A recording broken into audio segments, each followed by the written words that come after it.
Mrbeast is a genuine sociopath, and there's not really another way to say it after seeing the new Dogpack 404 video. In this new video, he interviewed a guy named Jake Weddle, and within this, he exposes a lot about Mrbeast. Jake Weddle being a former Mrbeast employee who worked for Mrbeast from 2019 to 2020 and came back for a video in 2021. This guy has had a lot of bad shit happen to him through Mrbeast, including something I would honestly consider torture, and that's not even being hyperbolic. Most of this is alleged, and I say that for legal reasons. Unfortunately, they bring up something that is verifiable and is just a straight up fact that everyone in the Mrbeast team knew. They just kept it under the rug. He also knows about another portable document format who was working at Mrbeast while actually on the registry.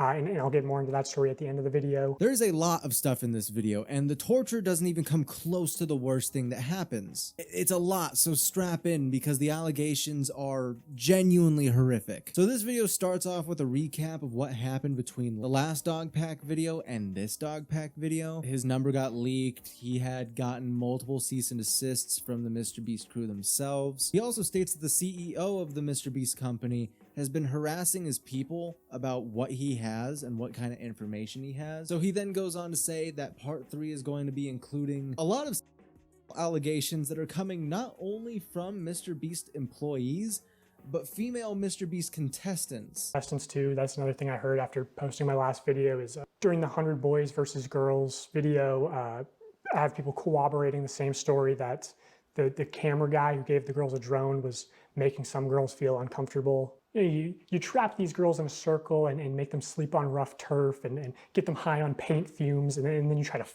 them. He also says that apparently, according to a very trusted source, Jimmy has a response that he's just been sitting on because he's been afraid of part 2 coming out. It's a little too late to be worried about part 2, it's already here. Most of this video is just an interview of Jake Weddle, which honestly I'm kind of glad about because Jake has a very interesting story to tell here. According to Jake, he was apparently supposed to be one of the main crew members, like Chandler and Carl and stuff like that, right? As they said I was going to be. I was told at one point that I was going to be like fourth banana, you know, it was going to be Jimmy, Chris, Chandler, me, you know. And then that never happened. I remember talking about that, like, hey, I thought my contract said XYZ. And then I got the severance checks. So, you know, whatever, all that regard. But because he didn't agree with Mrbeast on a lot of the stuff that they were doing once they started faking videos, he got pushed to the side and he was kind of bullied out of the company as a whole. Apparently, he also, during his time working for Mrbeast and off of working for Mrbeast, had to be very careful with what he told reporters to try and keep his career. Because the dude was working within the YouTube industry in general, and Mrbeast is the YouTube golden boy. It's like the ticket into any YouTube studio you want. Just being like, hey, yeah, I worked with Mrbeast, I know him personally.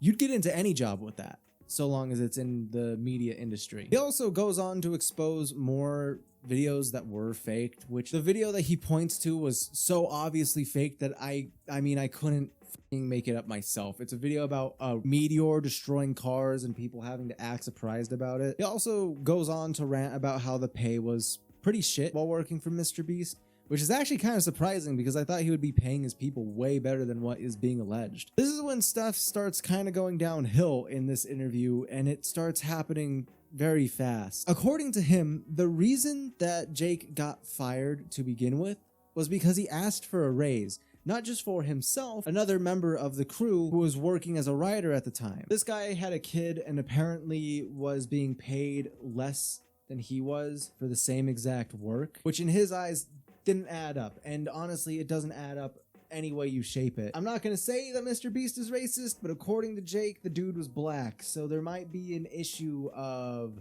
racial discrimination. I'm not going to go that far though. I feel really guilty about the way this like shook out. Yeah, I was talking to this other writer, like, it's fucked up, you know, that's how the pay is, and I want you to get paid more, you know, because you deserve to get paid more. You know, I don't have a kid. And he didn't want to rock the boat. He desperately didn't want to rock the boat. He's just, I like my job. I like, you know, because when you grow up with, you know, nothing, not to say that he did, but I know I did, you know. You get a little something, you don't want to lose it. So he didn't want to rock the boat. But he said, hey man, if that's how you feel, like if that's like, I trust you. He stood with me. He went to that meeting with me. And I said my piece and he backed me up. And I said, I need X, Y, Z or I'm out of here. And they said, bet. And they gave me a severance check the next day. And they gave him a severance check the next day. And if I knew... Not until we get some actual verifiable evidence for that. They both got fired. That exact same day, they were handed a severance package. After this, he goes on about how he feels the charity was not so charitable.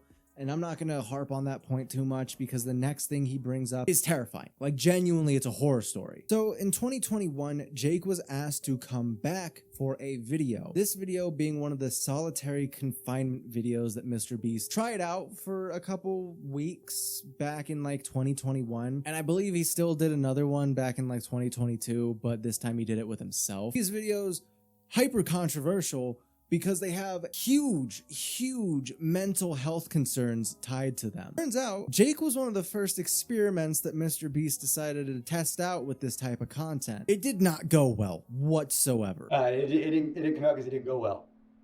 There was a video that came out probably like a year ago, something like that. It got a lot of hot water when it came out. It was the like surviving like $10,000 every day you survive in solitary or surviving solitary for whatever. It was one of those solitary confinement videos that got a lot of media attention because everybody saw the premise and thought, what? You shouldn't do that. And people don't know that was the second attempt. The first attempt was on me. This is a scrapped Mrbeast video. Never saw the light of day. The only proof we have of its existence is Jake's testimony of it and a picture. During this time, they had a bunch of random crap just thrown into the room for him, like a hot tub and an ice cream machine, which didn't really work and only made the situation worse actually. The reason for this being, there was no hot water to even have the hot tub, so it started smelling like mildew. And the ice cream machine apparently didn't even fucking work. If he turned it on, it would be a obnoxiously loud noise consistently, and if he turned it off, it would smell like molding milk. But the worst part, they never turned off the lights. And it got to a point where like they weren't turning the lights off. I asked them, I said, can we like have like nighttime hours? And they said no, because it would fuck up the time-lapse shots. The time-lapse of what? Me sleeping? Or me not sleeping? Yeah, I saw in other videos they did like, oh, you're gonna get XYZ hours of sunlight. Oh, great! Want to know how they figured that one out? I didn't have it. One of the things was you got to take away your clock, so you didn't know what time it was. Okay, I got no access to sun. I got no access to clock. I don't know, like, the lights are on me all the time. I wasn't sleeping. I could not sleep, and I have insomnia problems now. But they might have started there. I had good people looking out for me. I had a lot of good people looking out for me saying, this, we gotta stop. And this is a crime. I'm gonna let you know right now. This goes against the Geneva Convention, which they bring up in this video. So I just wanted to turn the lights off. And I'm vocalizing to people, I wish the lights would turn off. And I go up to my friend, my good friend. And I go, they're not turning the lights off. He goes, what? That's a war crime. We're not allowed to do that to terrorists. Oh, good. 24 hours breaking the Geneva Convention, I guess, is what we're doing.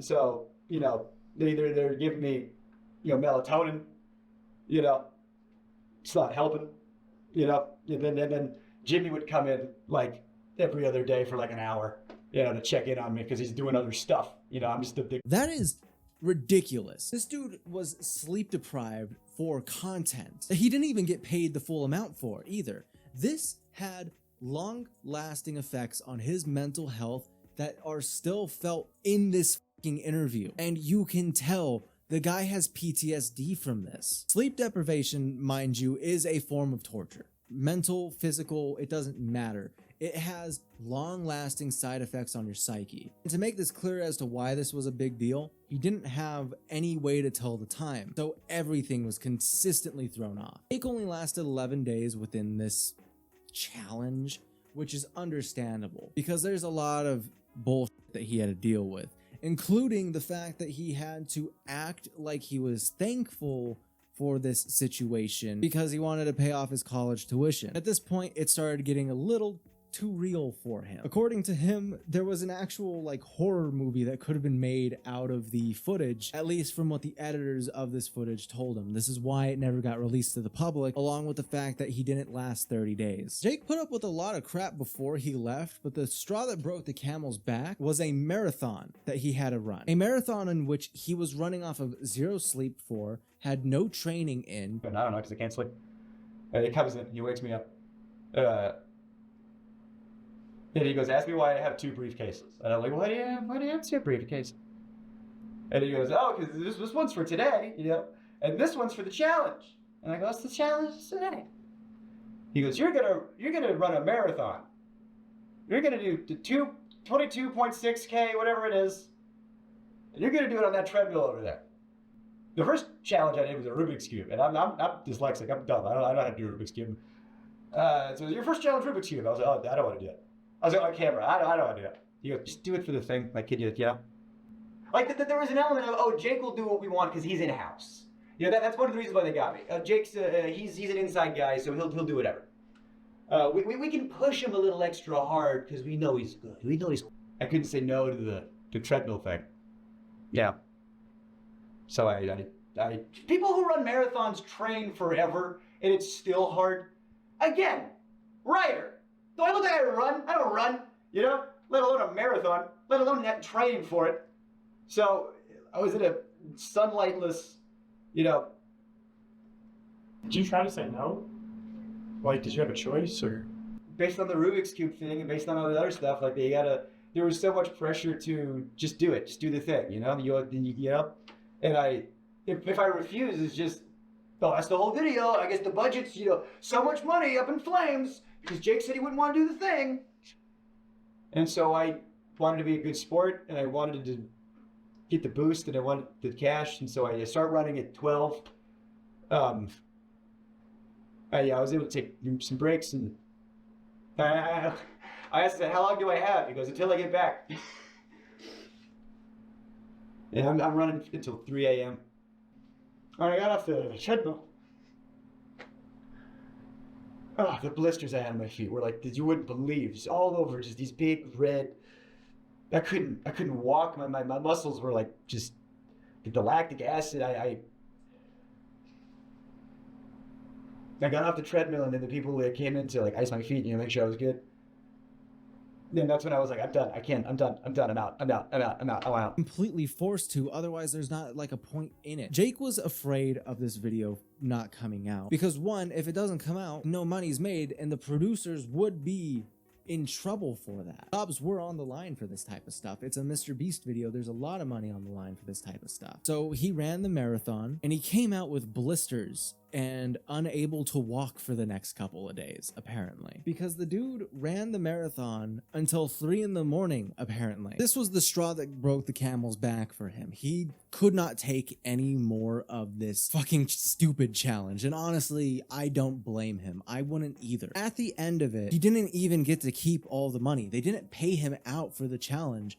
They gave him $100 grand, and he had to pay all of the taxes for it, which came out, according to him, to around $44,000. He still walked away with a big chunk of change, but at what cost? The fact that Mrbeast committed a goddamn war crime for content is such an outlandish thing to think about. But honestly, I'm not really surprised. This was a joke that me and my friends would make a lot. You know, just evil Mrbeast committing war crimes and shit. Turns out, he was evil the entire time, and it wasn't a joke. Now, again, all of this is alleged, and there is very little proof for what happened here. I'm inclined to believe Jake, though, and I'll go ahead and explain myself here. This is a very shady company. Mrbeast wants to act like he has been charitable, and he's been open and honest about how his company's ran. But then he'll turn around and make literally everyone and anything sign an NDA if they get even close to any of Mrbeast's stuff. He'll also send out multiple cease and desists to multiple people to keep them silent. How is that being open and honest? Jake was clearly afraid in this interview, and you can feel it in his voice and the way he's reacting to even remembering the information that he's saying. This man went through some fucking trauma, and Mrbeast is the reason for that. And I can already hear Mrbeast defenders in the comments being like, oh, well, he had the opportunity to leave at any point in time if he wanted to. That's not the point. He should not be mentally scarred from a fucking Mrbeast challenge. That should not be how they're ran. I'm sorry, why is that the bar? Oh, he could walk away, so fucking what? Why, if he didn't walk away, he should still not be scarred? That's horrible. That's an awful thing. And as awful as that is, that's not even the worst part, because the worst part is an actual provable thing that they brought up within this interview, which is a former Mrbeast employee named Delaware, or at least codenamed Delaware, who is, and this is a fact, a registered sex offender who an 11-year-old. You can look that up. I'm gonna show it on screen. That is a thing that happened. Not only was he a employee, he was a manager. Not only was he a manager, he appears in multiple Mrbeast videos. And when he appears in these videos, he's wearing a mask, which is such a like, that is so crazy. That is obscene. The reason why his name is Delaware, by the way, is because apparently he can't go back to Delaware. And that was like the funny haha inside joke, because he an 11-year-old. Yeah, super funny. We're all laughing. Targeted to underage people. And they covered up the fact that not only did he work there, but he was like the manager when it all started. And you know that he knew, and because he'll be in videos, he'll be in thumbnails, he'll be around, and whenever he is, he's wearing a mask. Why would you wear a mask? Why would you conceal your face? It's like, what are you concealing? That you are a registered sex offender? And that your face can be looked up on a thing? How much more can you literally cover up a sex offender with a physical mask? Like, do I have to, is it more on the nose? Or I don't know why they let him go, because there's room. What's even wilder is this was called out by Chris Tyson, of all people, during the Dr. Disrespect drama, because this person is allegedly the brother-in-law of Jake the Viking. The rabbit hole just gets deeper and deeper. I don't know what the fuck could possibly save Jimmy's career. The Mrbeast crew and the company, hell, Jimmy himself, they need to be looked into. I'm sorry, there's no way that you filmed with a known sex offender that had a crime like that in his belt, masked him, and made fun of that fact in videos. We have video evidence of this shit happening. Now, I'm not one of those conspiracy theorists that are always like, well, Mrbeast is the Antichrist. He's evil, he's performing false miracles. But he is getting kind of close. I am genuinely shocked at the information that came out of this video, and I'm horrified of what's going to be coming out next, because part 3 is going to be even worse. To have a company with this level of shit coming out is genuinely deplorable. And I know a lot of this is alleged. I know. Even if we were to put all of the alleged stuff behind us and say, okay, let's give Jimmy the benefit of the doubt here, still knowingly hired a sex offender who did in fact do horrible things with an 11-year-old. That's unforgivable. That's horrible. That's genuinely bad. And he can try and say, oh, I didn't know who he was, I didn't know about his background. Bullshit. This is your company. You guys need to run background checks. If you don't, that's on you. That is on you. There's no way to get out of that. If Mrbeast doesn't come clean with whatever the hell else is being hidden in this company, it's only going to get worse for him. Because Dogpack is going to run circles around this guy, and more allegations are going to come out. This is only the tip of the iceberg, and it's getting so much worse. I'm going to try and keep you guys updated with anything else that comes out about this, because trust me when I tell you, this is not going to stop until Jimmy responds.